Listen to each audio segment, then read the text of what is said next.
It's Charter Local Edition. I'm Brad Pomerance. We are joined today by Scott Blough. He is the president of the Simi Valley School Board.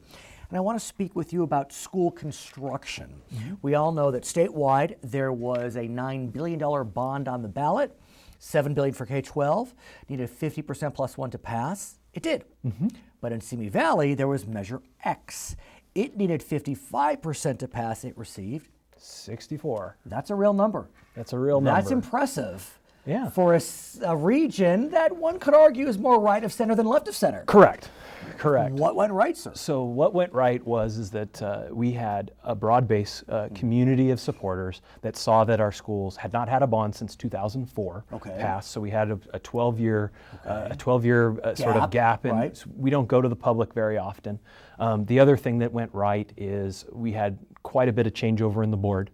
The board was doing a very, very good job, I think, over the last 2 years of delivering still some of the previous bond funds out into the community, but we were able to communicate quite a bit on some of the upgrades that we needed to deliver.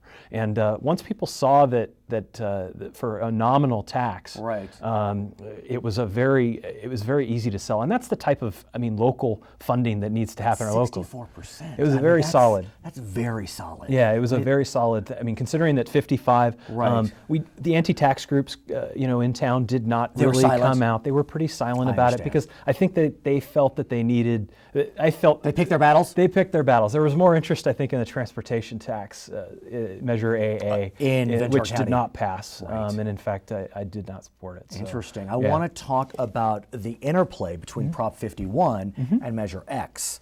Because as I understand it, with Prop 51, if a local school district has their own measure, they can leverage more dollars through 51. So what's happening there? So we have a $239 million bond, thankful for the taxpayers. This will open up, estimate-wise, about $50 million additional funds in new bond work. So we're closing in on probably $300 million. Like 20% more. The district did a needs assessment before we passed the bond, and the total needs of the district was somewhere around $400 billion. So we're getting very, very close. We don't anticipate we need to go back and ask. The big challenge that's going to be coming is going to be the oversight.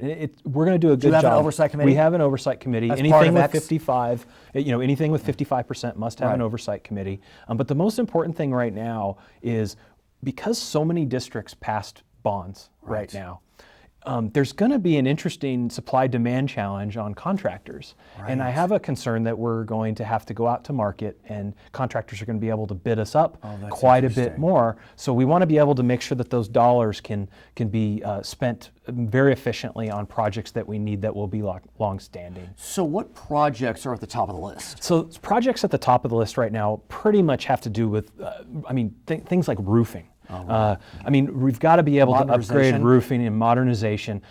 Air conditioning is a huge issue. Simi Valley. And in Simi Valley, it gets hot with the Santa Ana winds and so forth. But, we've got to do a lot of those things. But there's going to be about $70 million dedicated to ongoing technology upgrades. So Wi-Fi in the classroom. We've already done almost a 4-to-1 device to person ratio increase with the previous bond, but and then we launched about 14,000 Chromebooks over the summer into the classroom. But the goal really is we still have another, I'd say another 335 teachers that will need Chromebooks in their classroom, and we'll do upgrade. Then I'd personally, this is more my side, I'd actually like to see a wraparound of maybe using other devices. So give teachers different devices that they can use for specific learning goals in the classroom. When can we expect the roofing projects, the air conditioning projects, more technology? They're going to be immediate. Really? Yeah, the money, you can take those bonds out? So we can start once it's passed. It'll start in January, December. We'll start planning. There'll be a planning process that we do, and then hopefully by summer, we still have about, don't quote me on this, but I'm on TV, so it's about 19 million or so left of the previous measure.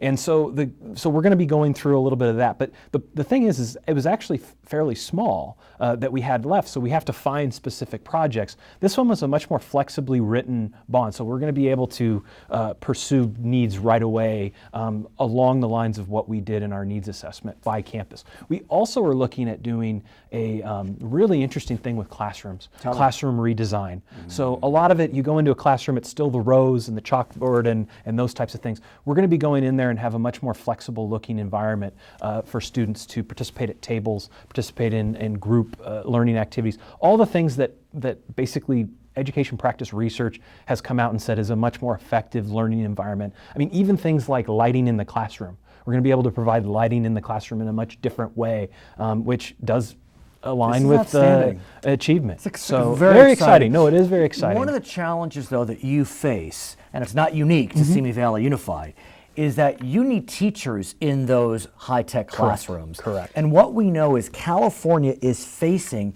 a teacher shortage. I mean, this year we have the highest student-to-teacher ratio in the nation. That's not good.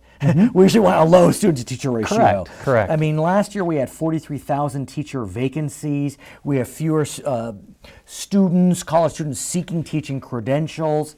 This is getting a little scary, sir. It is, and I just so you know, in our district, we had about 180 extra, teachers applying to our district. Oh, so you're in a good place. So we're in a good. That's on the elementary side. Okay. Here's where your approach is correct, or your comments are correct, is that as we move towards a higher technological classroom, and as we have more demands in the economy for a different sort of learning experience, mostly around career and college pathway and those types of things, it's going to require different types of teachers. What's going on sort of in the teacher shortage area is there is a sort of rigidity between the private and the public sector, primarily because of the credentialing component. When you say private, meaning private schools? No, private employers. So it's a challenge for us to be able to get science and math teachers because we're competing into the private sector. And let's talk about that, because part of the challenge is pay. And while our teachers are paid pretty well, fifth highest in the United States, we do have a very high cost of living. Correct. And our pension system, we can talk about pensions all day long, but we're looking at pension reform, which makes maybe teaching less attractive for some. So how do you balance? So the big thing to look at is that when they passed Prop 30, which was the temporary tax, and now they've passed Prop 55, which is extended Prop 30's funds. Part of them. Part of the funds.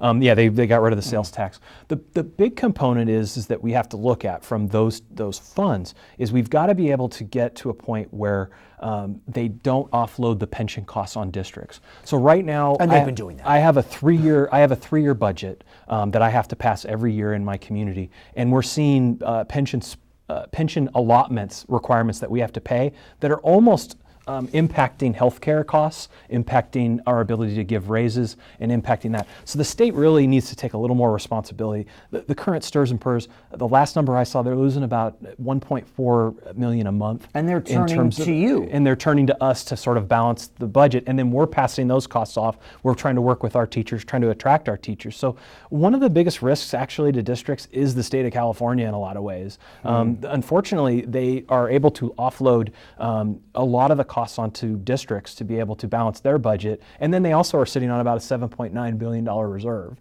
So for a rainy day fund, which they don't let you have a decent rainy day fund. Correct. Under the reserve cap. Under the reserve cap. Currently, our district has typically been in the 3% range. We're now in the 4% range of that, but that's not even really close. That's about 2 months worth of pay. You'll come back? Absolutely. His name is Scott Blough.